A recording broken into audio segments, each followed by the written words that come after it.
So, I'm here to talk about the 2026 WNBA and my thoughts. So, here we are. So, we have Easy Fun from UConn, guard. And I could see her, being a good bench player. I could see her being also a starter, too, possibly. Dallas does, you know, Dallas has some tall player, but I don't know. She might not be like a starter, though. I know she'll make the roster, but I don't think she'll have I don't know if she'll be a starter, though. She could be a good role player, a good six player for them. Maybe good rotation piece at the very minimum for them. I could see that. Ellie Miles from Chicago, or from Minnesota. She was from Texas Christian University. Played for Notre Dame for that. And she's from Chicago. That was picked from Chicago. And Minnesota does need some players, so they lost a lot. They lost a bunch of starters. They lost Natisha Heidman, bench players. They lost Bridget Carlton. Who else did they lose? They just lost a bunch, of good talent, just in general. And a lot of them their good talent just went elsewhere. They're chasing NECA, went back to Los Angeles after a stint in Seattle. That Seattle core broke up. So, I could see it, no problem, Some of these players are getting paid elsewhere. They know, like Alana Smith, she left. There's players cannot get paid what they're actually worth. In order for they'd have to do hey, we're gonna take a little less of a pay cut to actually sign some of these players. You have to take a little bit less of a pay cut. And are you willing to do that? Some players might be willing to do that. Some might not. Some players that like May Augustus Race, she knew she could get paid elsewhere and get be a six player, good rotation piece at least off the bench at the minimum, and she gets more than what the Aces would offer her because of her situation, So, do I blame people? No, I mean it's kind of up in the air, Seattle, you got a Wyatt thing from Spain, and she looked pretty solid. She looked solid though in her pick when she went two. When she went to Puerto Rico to play against the U.S. players. They look solid. She's played well overseas in Europe. And I said that she's going to be picked ahead of Lauren Betts, but people are like, you think so? I was talking online rather than that. I mentioned to someone, I was like, yeah? She's going to get picked ahead of Lauren Betts because she has that international experience. And that's invaluable to GMs. Yes, it's kind of unfair that, yes. But I do like it, though, because it's a backup, move for them. It's not hey, you're valuing this education, for the WNBA.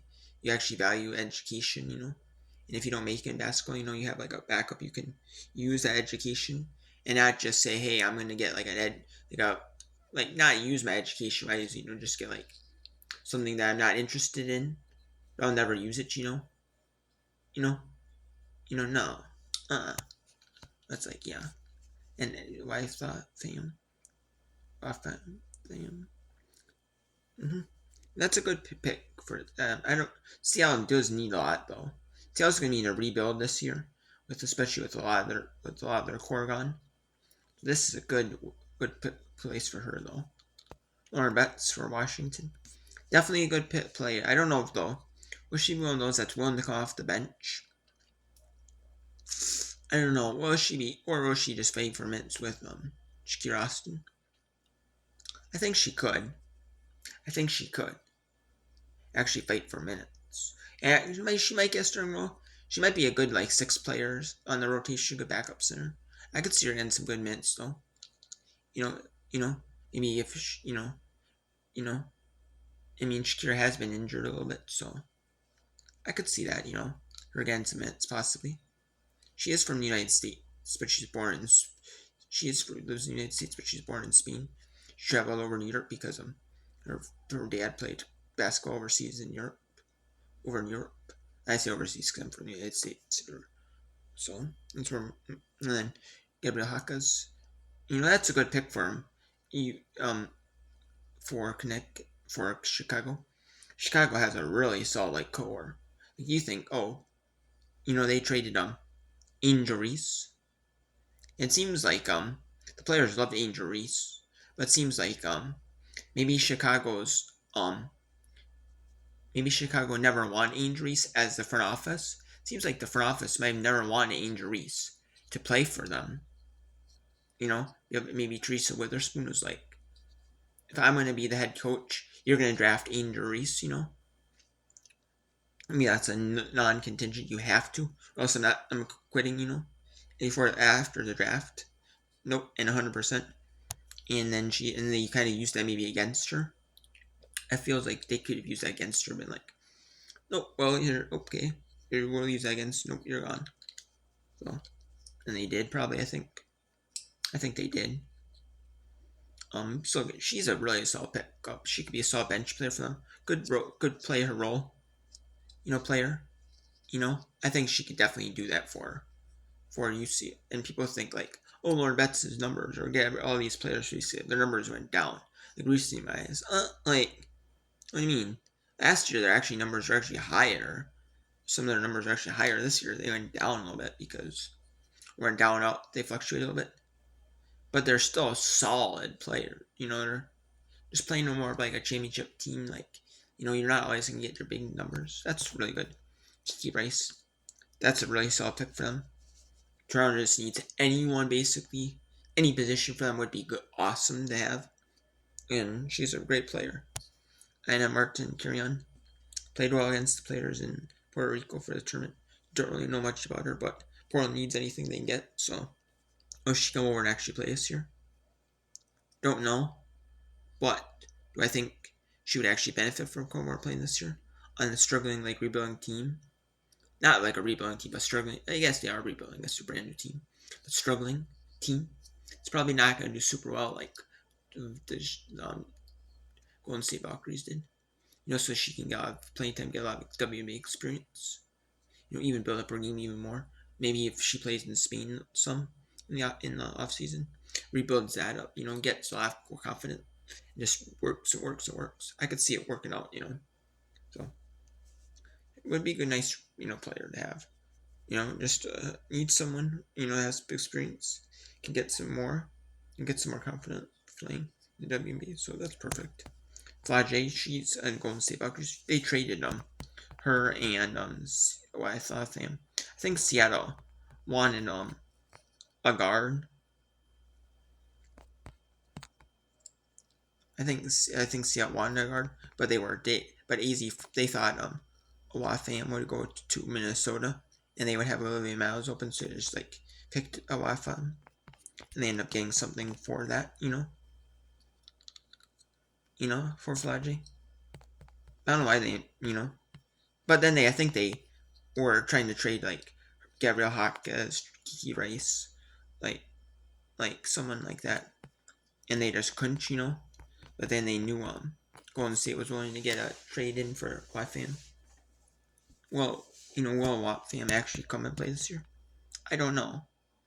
I could see her, and then Angela Dulich. I like that, She's a solid player.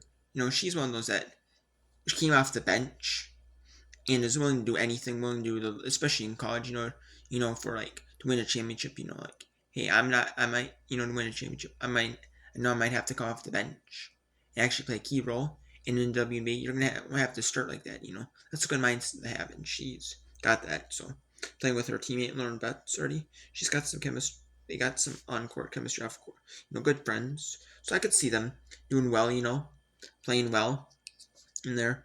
I could see her having that mindset. Hey, I'm gonna do what it takes for my team to win championships. So I don't know if is Washington be good. I could see them being good. I kind of have to because seeing all these roster moves here and all of them, it's but do you actually see them play? Preseason or stuff like that? Then it actually hits when you actually see them play. Then, that's when it kind of starts hitting. You know what I mean? To me, it does. and then Raven Johnson for South Carolina. I mean, I see that. I mean, you do need some filler pieces at positions. And she's a good one to have. I mean, she's reunited with Leah Boston, so that's awesome. That's awesome. So I like that. I really don't have a ton to say about this, but she is a solid pick up for them, and they do need some depth. So that bring her some much needed depth in them. Same with Washington. Washington now has some more much needed depth. According to McMahon, she found her footing in the first couple years, and then she fell off, and then she was a little bit fell off at Ohio State. I think transferring to Ole Mississippi was a good fit for the number 11 pick, so that's awesome. It's a great fit for her, according to McMahon. For the Washington, I think she can get some slow development in Washington, and just slowly build up her development. I think that would work best for and so. And yeah, Angela from France. That's a solid pickup though for Connecticut. Connecticut's a struggling team this year, and they're gonna move to Houston, pending the WNBA board of directors. Pending, but y'all know what's going through. Let's be honest. Let's not kid ourselves here. Yes, it's kind of a funny thing to say in the WNBA drafts. Yes, it is. It actually was pretty funny when they said it. Not even gonna lie, right there. It is kind of funny saying that. But it's gonna happen. Let's be honest. Let's be with ourselves. WNBA is screwed over. It is kind of funny when they can't say nothing really about that. They can't really say nothing about that because it's a sham. It's a sham because everyone knows it's going well. But I don't think they can publicly mention that because they can't, like, if they're, especially for a thing, they have like a rules in the WNBA, like contracts and that that they get briefed on, that their analysts and reporters, everyone gets briefed on, and they can't say certain things. They can't badmouth like history. I mean, they can badmouth it, like the refs and the officials eating and all that stuff, and some of the players, how they play, critique that, and the critique how they draft. But you can't critique like commissioners and like how they run the league, in that type of sense. Like the commissioners, that type of thing. I don't think you can't really critique like that. I mean, like how they run the teams, the rule, like that type of stuff. Like kind of. I mean, like you see some sports like NFL, and NBA, maybe any. Like they have critiques, and they do critique them, but you can't like critique like the commissioner, or like how they sell a team, or like where they put a team. You can't always do that. I don't think. And I think they had to mention it. That's kind of funny though, but I mean, you don't know what's going on. But a good team like Connecticut and that would actually be a good team. They'd be a good, nice rebuilding team. They'd be definitely a rebuilding team, and this would be great for her to get some more minutes, get some playing time. Get some good amount of playing time. And then Okot from South Carolina. She played 2 years in college in Kenya. Then she came over to WNBA. She came over to the United States and played for South Carolina. And she was trying for a 5th year, but they didn't allow her, so she just went to the draft. And then she got drafted by Atlanta. And I could see Atlanta. Atlanta definitely does need a center big because Brittany Griner left. She is a good pick for a guard. Or for a center, excuse me. I say guard. She's a good big pickup. They definitely need a big. Tiana Mayer from Duke. Yeah, definitely does need guards, especially if they traded for a guard for Flajay Johnson in the draft, and they wanted Tiana Mayer, and they want another guard. So definitely, is it the guard they want? No. Will they take it? Absolutely. Jan Eakins, a solid guard for Connecticut. She definitely can get some really solid playing time, and she was a baller at UCLA. She was a baller there. I loved watching her play at UCLA or play at Utah. I loved watching her play at Utah. And then when she went to UCLA, I was like, wow, she had, I was like, wow, she was her 5th year. A 5th year. I believe or she a redshirt senior. Um, but I believe I think, man, she was a baller at Utah. In getting moving over to UCLA for her year, benefit her like miles. Mara Suarez from Spain, good from TCU. That really benefited her. That was a nice. That's a nice bench pickup. Depth pickup. I could see her getting some. You know, stay on the roster as a depth player. You know, definitely. If she works her butt off. I think she could be like in the regular rotation, so that's not bad. Try to unite her. Maybe just a stash pick from. Maybe just a stash pick. Don't know much about her. Yeah, so maybe just a stash pick for next year. Just hey, let's rebuild. We're just gonna, get some confident. Get some players with pro experience. Doesn't hurt. Don't blame him. Trace Ledger Walker from New Zealand, UCLA. That's awesome. First draft pick ever. First WNBA player to ever be drafted from UCLA. From New Zealand. Excuse me. I said UCLA. New Zealand. From New Zealand ever. So that's awesome. People watching back home on ESPN Australia, New Zealand. That's awesome. The channel that shared in Australia, New Zealand. That channel. So that's awesome. I love it. That's awesome. She's definitely gonna be some contender for some good minutes in Connecticut. Cassandra Prosper, good bench depth. I'm surprised the Sparks got 10 outlets. I'm surprised.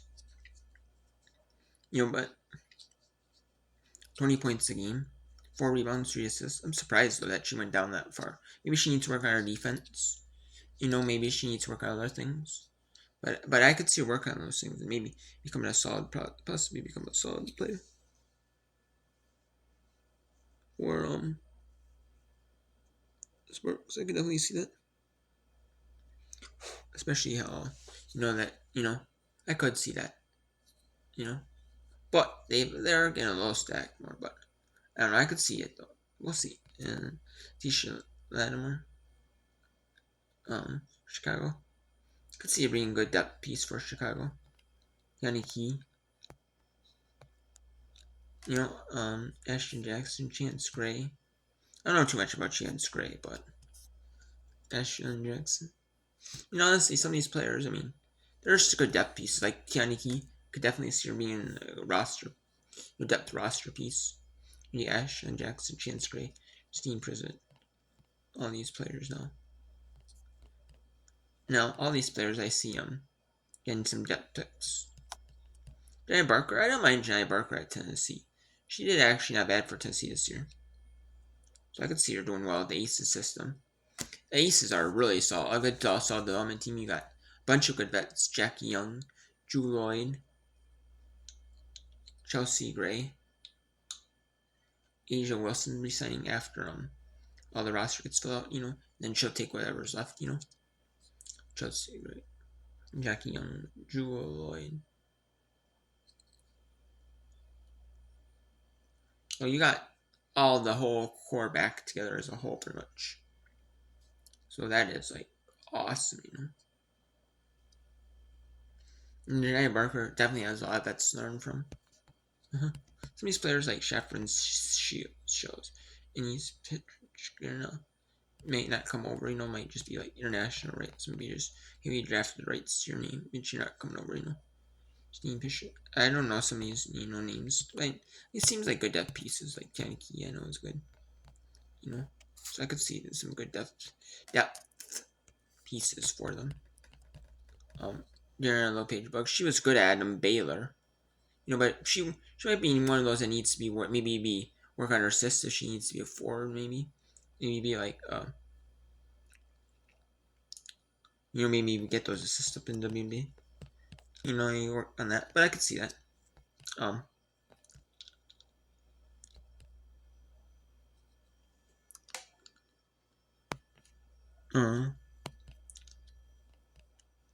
I'm surprised though. Ori Harmon went to the third round. I'm surprised because she's someone that I could see Actually, probably possibly making this team as a third round draft pick. That would be pretty solid, you know. That would be pretty solid. Um, Dallas Z Spearman. I could see Z Spearman making like a depth player as a depth piece, you know, possibly for Dallas. See in Connecticut, Sarah Williams. I could actually see Sarah Williams actually making it as a third round player, making it to the draft. I could actually see that, 100%. Angela Milhasset, not sure about that. Well, awesome to see his players represent Tara Bigby from TCU making this third round. I could see Trace Dunn for us. If she actually gets drafted, they will both play. I could see them both. You know, especially newcomer rosters. They have a good shot. You know, not sure about Kokoro or Tekina from the Golden State. I could, but, you know, they're. But Japan does play team is playing in the Phoenix, I believe. So you know, watch how she plays in that game. You know, against the WNBA team, the Japanese national team. I could see her. She plays for a Japanese national team. So I'm assuming she probably might does. So I could see that. You know, if she plays. You know, how does she look like? You know, I could see that. Grace Van Soon from Michigan State. I really liked watching her in the Big Ten. I'm a Big Ten fan, Minnesota Gophers. So I could see Grace Van Soon did well. And we just have, we just have some more depth. You know, depth pieces. So training camp results. Reese Van Soon, I loved her watching her playing Michigan State. She was actually pretty solid for Michigan State. So for how they ran, you know, their system. So I could see them doing really solid. So that's my thoughts on the 2026 WNBA draft. Now I didn't really say much about these players because some of these players, like Mano Puch, is just draft rates. Are you coming over to play this year? Maybe for training camp. Maybe get that training camp experience. You know, but other than that, like I don't really see really sticking on the roster. Maybe not. But will you come over and get maybe just keep your draft rights to your name? Absolutely.